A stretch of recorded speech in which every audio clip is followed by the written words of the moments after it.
Tapi meskipun Nabi tidak pernah bertemu dengan pulau penyandang sami umatnya yang hidup yang akan datang atau yang telah lalu, itu saja sih merhatek nih Pak Bu, masih memperhatikan. Nah, tapi kadang-kadang umatnya diperhatikan itu enggak rumongso, gitu Pak Bu. Gini mboten? Diperhatikan oleh Nabi, dimintain supaya dihindarkan dari siksa yang berat di neraka, dijauhkan dari api neraka, dimasukkan dalam surga. Tapi tidak rumongso. Enggak rumongso bagaimana? Diperintah nggak mau, bahkan sebaliknya malah menentang Nabi.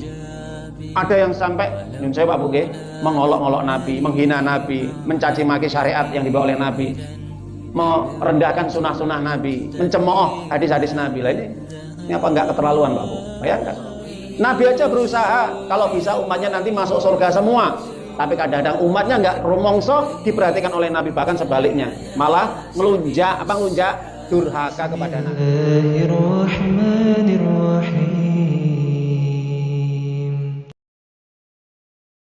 Para jamaah Bapak Ibu yang dimuliakan oleh Allah Subhanahu wa taala. Kita akan melanjutkan kajian kita.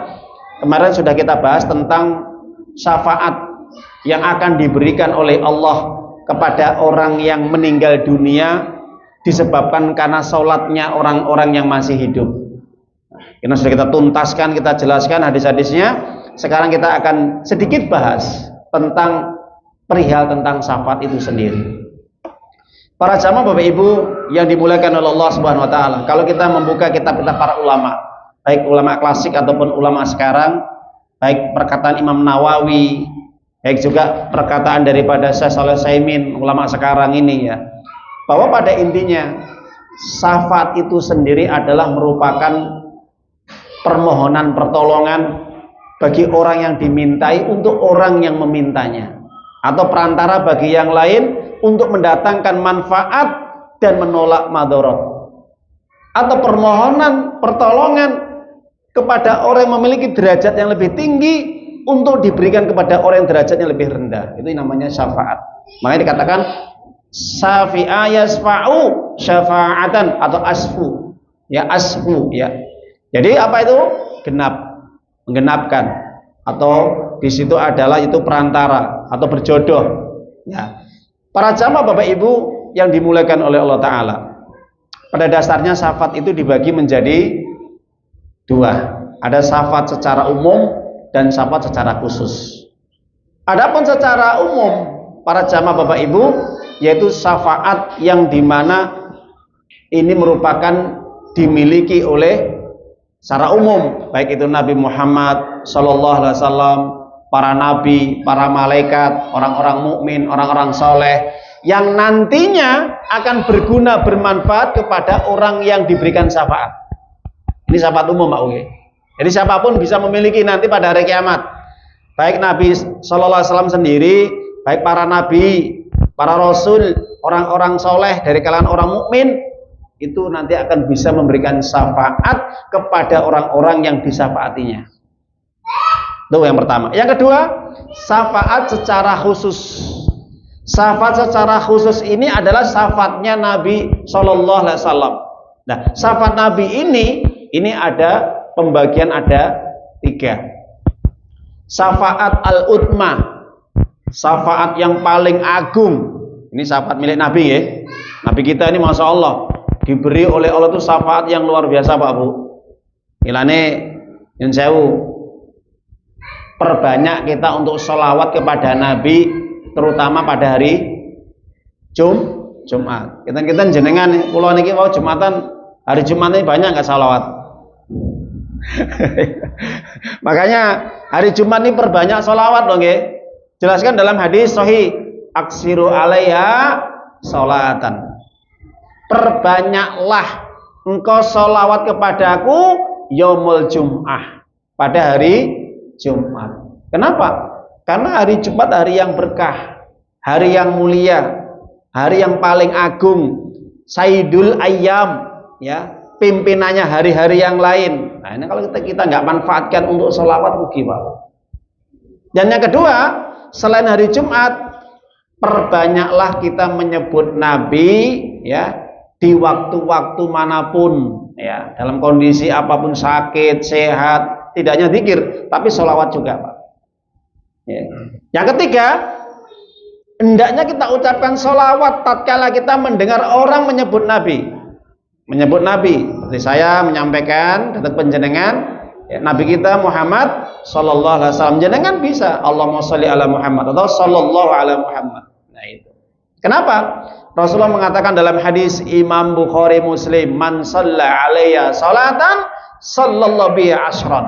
Barang siapa yang bersolawat kepadaku sekali saja akan diberi pahala 10 kali lipat nanti pada hari kiamat. Ya, kita pending dulu, salat isya dulu. Alhamdulillah, para jamaah Bapak Ibu rahimani wa rahimakumullah taala, kita melanjutkan kajian kita. Nabi kita yang mulia Muhammad Rasulullah sallallahu alaihi wasallam itu diberi wewenang oleh Allah. Wewenang apa? Sebagai perantara untuk memberikan pitulung, pertolongan kepada umatnya nanti.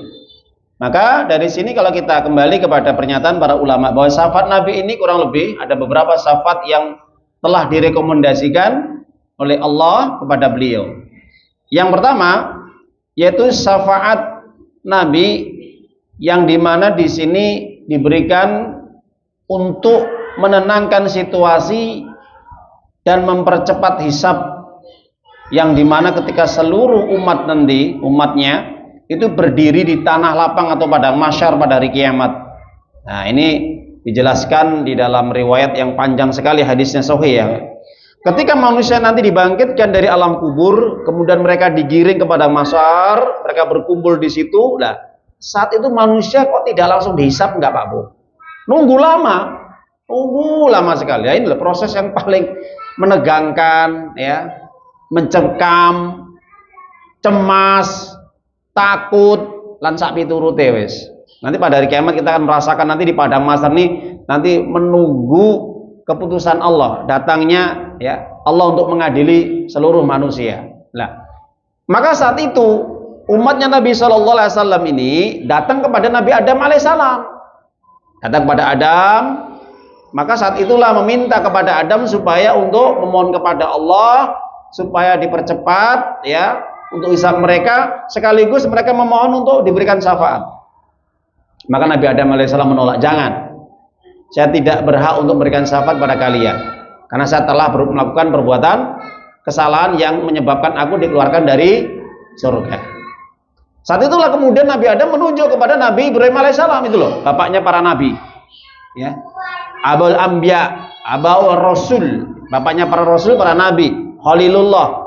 Dia kekasihnya Allah. Coba kamu datang, ya kalian datang kepada si Nabi Ibrahim alaihissalam. Datang kepada Nabi Ibrahim alaihissalam, maka ketika Nabi Ibrahim alaihissalam didatangi oleh seluruh umat tadi, manusia tadi, maka Nabi Ibrahim mengatakan, saya tidak pantas untuk memberikan syafaat karena masih ada di belakang saya manusia pilihan Allah. Nah itu dari keturunanku. Datanglah pada dia. Maka Nabi Ibrahim kemudian menunjuk dulu Nabi Musa. Mana Nabi Musa? Ya. Kemudian datang kepada Nabi Musa alaihissalam. Maka ketika Nabi Musa dimintai syafaat, maka Nabi Musa mengatakan, saya tidak berhak untuk memberikan syafaat kepada kalian. Ya, karena mungkin aku pernah berbuat salah. Nah itu. Maka datangilah kepada Nabi Isa. Itu, Nabi Isa tuh minta syafaat pada beliau. Datang pada Nabi Isa, sama ditolak sama Nabi Isa alaihissalam. Saya tidak pantas untuk memberikan syafaat karena ada nabi yang lebih mulia daripada diriku. Ya, siapa? Maka Nabi Isa kemudian menunjuk kepada Nabi Muhammad sallallahu alaihi wasallam. Saat itulah ya maka umatnya seluruh manusia datang kepada Nabi Muhammad sallallahu alaihi wasallam memohon supaya nantinya diselamatkan dari hisab yang buruk, diberikan apa? Kemuliaan, dimasukkan ke dalam surga, dijauhkan dari neraka. Itu namanya syafaat. Maka saat itulah Nabi Muhammad SAW langsung bersimpuh, bersujud, berdoa kepada Allah supaya umatnya nanti diselamatkan dari api neraka, dimasukkan ke dalam surga. Maka disitulah kemudian Allah memberikan kepada Nabi syafaat kepada umatnya secara umum.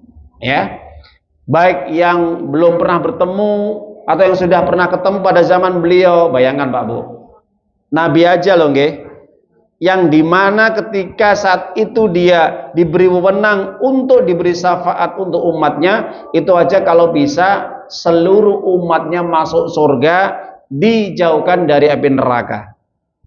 Ini kira-kira Nabi ini punya sifat tresno napa mboten Pak Bu? Sayang napa mboten?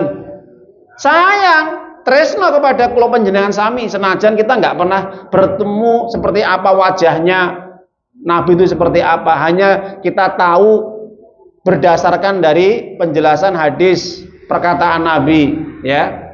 Tapi meskipun Nabi tidak pernah bertemu dengan kula panjenengan sami umatnya yang hidup yang akan datang atau yang telah lalu, itu saja sik merhatekne Pak Bu, masih memperhatikan. Nah, tapi kadang-kadang umatnya diperhatikan itu enggak rumongso, gitu Pak Bu. Gitu mboten? Diperhatikan oleh Nabi, dimintain supaya dihindarkan dari siksa yang berat di neraka, dijauhkan dari api neraka, dimasukkan dalam surga. Tapi tidak rumongso. Enggak rumongso bagaimana? Diperintah enggak mau, bahkan sebaliknya malah menentang Nabi. Ada yang sampai nyun saya Pak Bu nggih, mengolok-olok Nabi, menghina Nabi, mencaci maki syariat yang dibawa oleh Nabi, merendahkan sunnah-sunnah Nabi, mencemooh hadis-hadis Nabi. Lah ini apa enggak keterlaluan Pak Bu? Bayangkan, Nabi aja berusaha kalau bisa umatnya nanti masuk surga semua, tapi kadang-kadang umatnya enggak rumongso diperhatikan oleh Nabi, bahkan sebaliknya malah ngelunjak durhaka kepada Nabi. Bayangkan Pak Bu, disuruh sholat enggak mau, disuruh puasa enggak mau. Lah bagaimana ini? Apalagi kok menjalankan sunnah-sunnah Nabi, berat, abot. Nah itu, apalagi puasa sunnah, sedekah, baca Quran, atau yang lain, berat. Yang wajib aja nggak dikerjakan, gitu Pak Bu. Nah itu. Nah ini syafaat yang pertama. Nah, ini syafaat yang agung ini namanya, syafa'ul utma ini. Ya. Kenapa? Karena saat itulah manusia butuh untuk perhatian dari seorang Rasul atau Nabi Allah. Ternyata semua menunjuk kepada Nabi Muhammad SAW. Luar biasa. Ini syafaat pertama. Yang kedua, syafaat yang diberikan Allah kepada Nabi Muhammad SAW karena keistimewaan, keutamaan Nabi, kemuliaan Nabi, keagungan Nabi, maka Nabi pun nanti pada hari kiamat kelak nanti Pak Bu akan menyelamatkan umatnya nanti dari api neraka. Nyunsew, kalau bahasanya nyunsew nih, bahasa ulang nggih. Nabi itu orang yang paling sibuk nanti pada hari kiamat. Betul? Nabi orang yang paling sibuk nanti pada hari kiamat. Kenapa? Karena dijelaskan dalam riwayat hadis yang panjang sekali Imam Bukhari katakan bahwa nanti ketika umatnya nanti dimasukkan ke dalam neraka dari kalangan orang-orang muslim atau mukmin yang berbuat maksiat, ternyata mereka itu ditetapkan masuk neraka dulu, dikumbah sik, dicuci sik, diresi sik dosa-dosane ben bening, ben resik ya, sehingga tidak punya dosa. Maka Nabi ikut campur dalam urusan itu. Kenapa? Kelingan. Wah, umatku kok masuk neraka, aku nggak terima. Langsung dia menghadap Allah, berdoa kepada Allah, bersujud, bersimpuh di hadapan Allah. Apa kata Allah? Mintalah, bicaralah, apa yang kamu inginkan Muhammad. Kula kepengin ya Allah supaya umat kula niki sedaya niku sing mlebu neraka panjenengan entas. Wis mlebu rono. Datang ke neraka. Maka saat itulah kemudian umatnya dibawa untuk keluar dari api neraka, dimasukkan ke dalam surga. Kurang lah peng pindune ngoten. Peng telune sampai peng papat Pak Bu. Akhirnya enggak tersisa. Pripun Muhammad? Bagaimana? Masih lagi? Ambil umatmu yang masih ada di neraka. Ada nggak masih tersisa? Sampai kemudian Nabi mengatakan tidak tersisa kecuali mereka yang berpaling dari Al-Quran dan mereka orang-orang yang kufur, musyrik, munafik, yang dimana engkau tidak akan memberikan syafaat kepada mereka. Jadi dari umatnya yang masih punya keimanan Pak Bu yang punya amal soleh meskipun sedikit, seenek harapan mlebu surga. Meskipun dosane akeh, ya, sak gunung sak langit, ya, atau sebesar langit, sebesar gunung, bahkan 7 langit, ya, dosanya itu seenten harapan di ngapura kali Gusti Allah lumantar Kanjeng Nabi Muhammad sallallahu alaihi wasallam. Maka dari sini Nabi mengatakan, apa dalam hadisnya? Beliau mengatakan syafaati ummati, ya, syafaati min ummati li ahlil kabair. Syafaatku nanti juga akan diberikan kepada mereka yang semasa hidupnya purun nglakoni dosa-dosa besar. Dosa minum, endem, dosa medok, zina, dosa narkoba, dosa korupsi, dosa makan riba, dan dosa-dosa yang lain, ya, membunuh, merampok, lan sak piturute, selama mereka tidak menyekutukan Allah. Jelas Pak Bu? Jadi ini berdasarkan hadis-hadis yang sahih bahwa ini syafaat Nabi yang kedua adalah diberikan oleh Allah kepada Nabi supaya nanti umatnya yang beriman yang masih melakukan amal-amal keburukan dosane luweh akeh, dosanya lebih besar tinimbang amal kebaikannya. Tapi yang penting apa? Masih beriman. Hadis yang kedua diriwayatkan oleh Imam Tirmidzi. Allah mengatakan kepada Nabi, "Akhrij, keluarkan umatmu. Mangkola la ilaha illallah."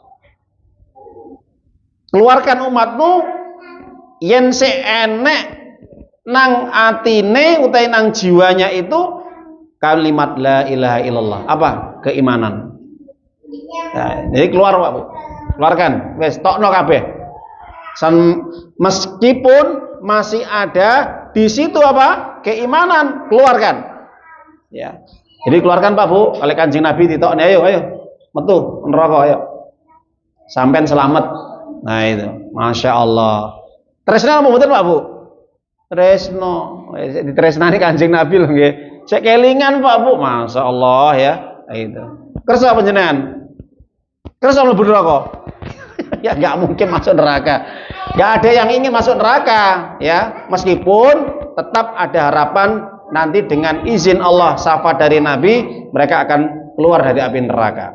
Maka dari sinilah ada hadis yang dinamakan jahanamiyah atau jahanamiyun, orang-orang yang mantan pelaku-pelaku yang masuk neraka jahanam, yang diumbah, dicuci dosa-dosanya, kemudian dibebaskan, dikeluarkan, dientas lumantar syafaat Nabi. Yang kedua, yang ketiga, syafaat Nabi diberikan kepada mereka orang-orang yang akan dimasukkan ke dalam neraka nggak jadi. Tadi sudah masuk, ini nggak jadi Pak. Ya, ketika orang-orang melewati titian sirat, maka saat itulah Nabi Muhammad SAW kemudian berdoa kepada Allah, Ya Rob, salim, selamatkan umatku semuanya. Kalau bisa mereka selamat, bisa melewati titian sirat Pak Bu. Coba Pak Bu, titian sirat itu seperti apa? Digambarkan titian sirat itu adalah jembatan, ya, namanya jusrun atau kontoroh. Jusrun, ya, fauqa jahannam. Ma'dudun, rambut atau jembatan berupa rambut itu yang dibentangkan di atas neraka jahanam.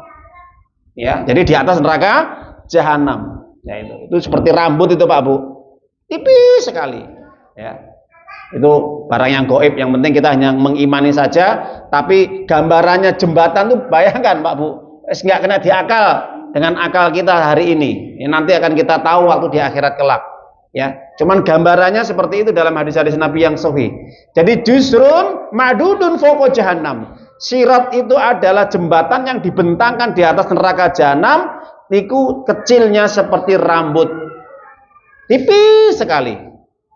Makanya kata Nabi, ketika orang nanti melewati titian sirat itu, ya, jembatan itu ada yang mereka seperti kilat, cepat, sehingga dengan mata aja nggak bisa terlihat itu, ya, dipandang aja loh, kelelap gitu. Ada yang mereka terbang cepat, ada yang mereka lambat, ada yang mereka yang lari cepat, ada yang mereka lari lambat, ada mereka jalan cepat, ada mereka jalan yang lambat, sampai ada mereka itu juga jalan terseok-seok, tergelincir, akhirnya kadang-kadang masuk bergelantungan apalagi, sudah nyemplung. Ketika yang seperti ini, mereka belum sempat untuk disiksa karena Nabi memohon kepada Allah supaya mereka jangan sampai disiksa di api neraka. Masya Allah. Ya, itu syafaat Nabi Pak Bu. Ya, meskipun kondisinya menegangkan seperti itu, ngeri banget, ngeri banget nanti di akhirat kelak. Ya, makanya orang-orang sekarang bisa tertawa terbahak-bahak, so guyang-guyu, ya toh. Bisa melakukan apa saja yang dilakukan hari ini, bebas. Wes, uripe bebas. Mboten purun diatur kali Gusti Allah, mboten beribadah sak karepmu, tapi presanono sesuk. Sesuatu yang paling mencekam, menegangkan adalah ketika nanti manusia melewati titian sirat, yaitu. Yang keempat, orang-orang yang mendapatkan syafaat Nabi adalah mereka siapa? Mereka yang dinaikkan derajatnya oleh Allah semakin naik level.